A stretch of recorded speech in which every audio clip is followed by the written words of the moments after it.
Welcome back to the deep dive. So if you're a teacher, maybe a subject lead or a leader here in Bangladesh, maybe you're thinking about that next promotion, or perhaps you're just really focused on making a bigger difference in your school. You know that professional development, well, it has to actually lead to better learning for your students. It needs to translate.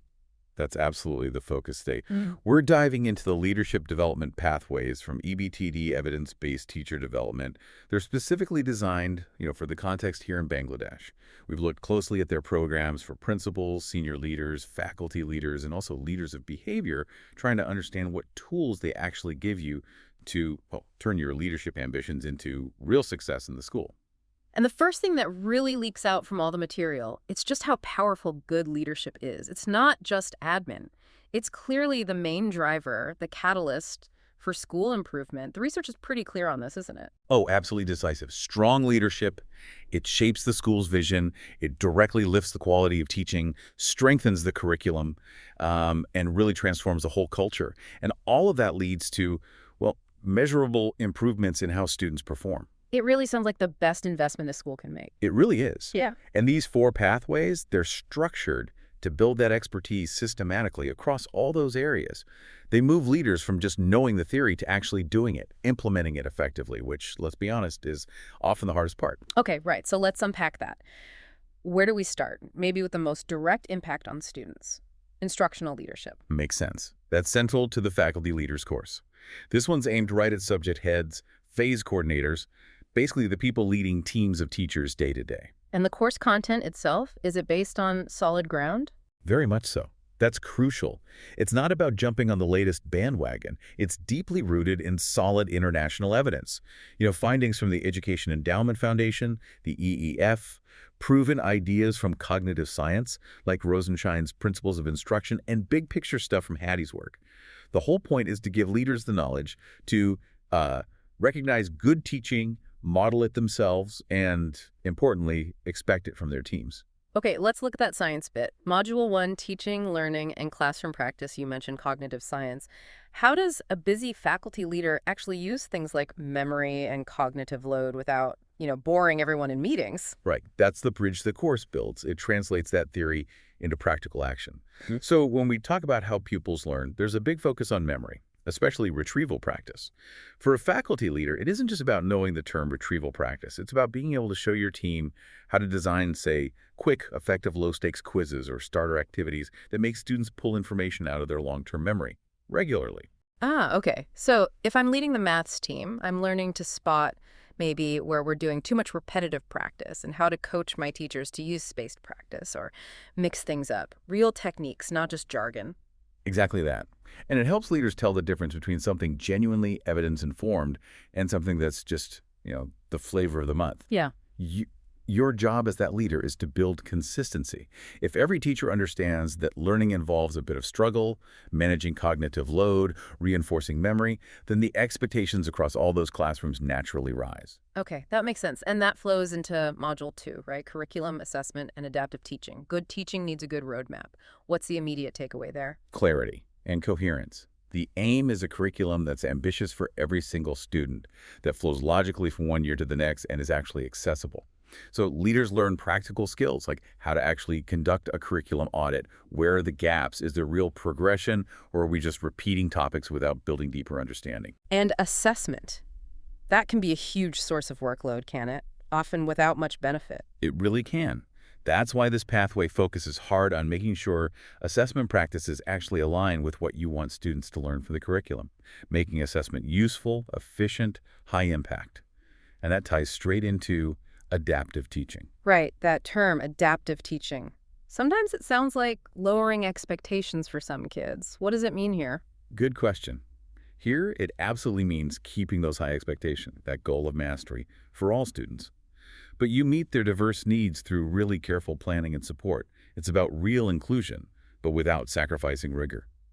The leader learns how to coach their team on effective scaffolding, giving support when it's needed, but crucially, knowing when to step back so the student succeeds independently. That's how you drive progress and equity together. Okay, so we've got the instruction curriculum, but the school culture, that's like the fuel line, right? It needs to be working properly. Let's shift to how leaders shape that wider environment.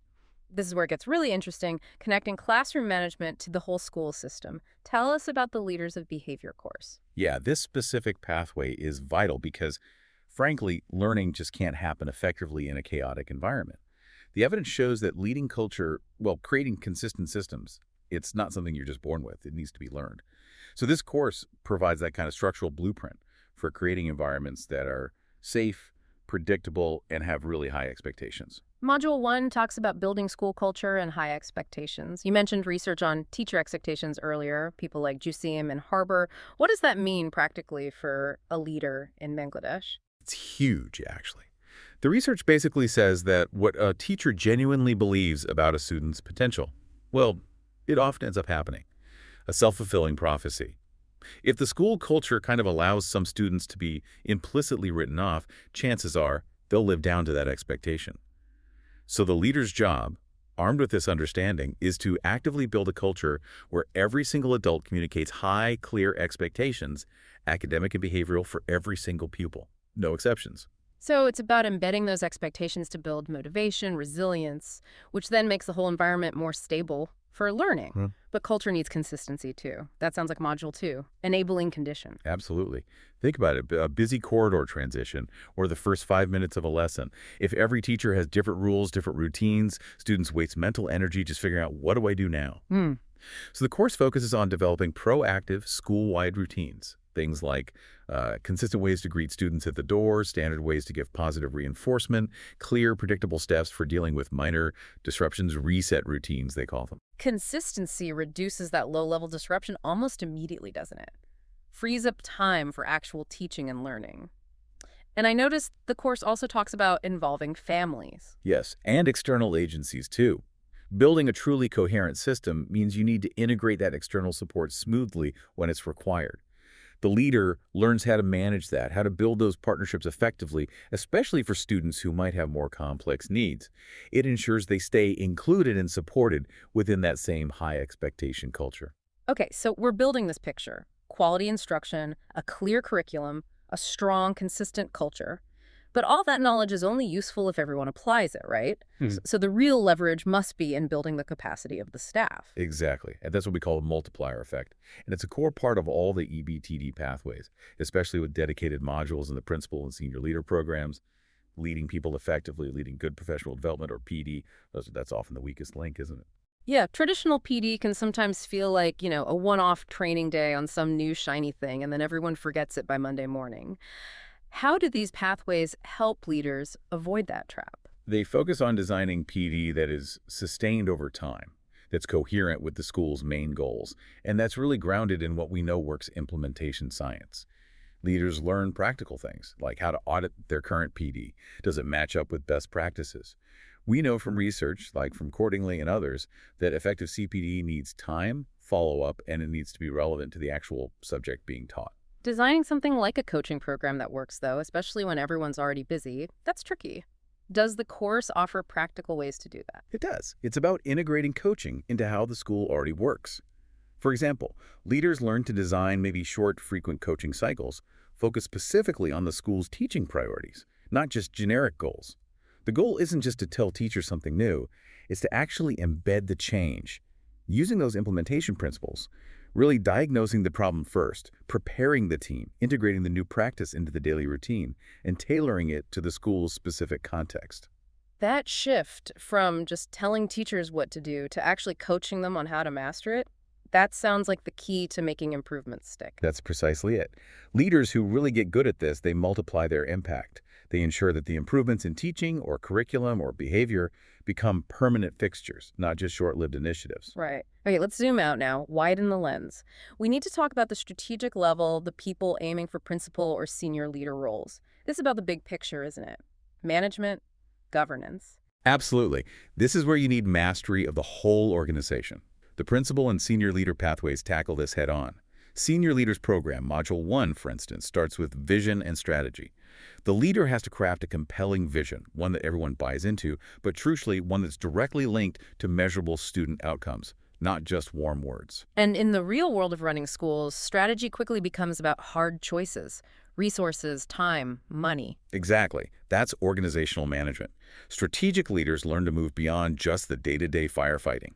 They make strategic choices about budgets, about the timetable, staffing, and, really importantly, using data intelligently, not just for grades, but to spot patterns and ask why. Like using data to see, is this gap in understanding only happening in year 7? Why? Is it a curriculum sequencing issue or maybe a staffing challenge in that team? Precisely that kind of diagnostic thinking. And then, at the highest levels, you have governance and partnership. Principals learn how to work effectively with their boards, their governors ensuring transparency, accountability, and also how to position the school strategically within the wider community, building those essential partnerships. There's a concept in the senior leaders program, distributed leadership. It sounds a bit like jargon sometimes, but it seems vital for making sure improvements last. What does it really mean?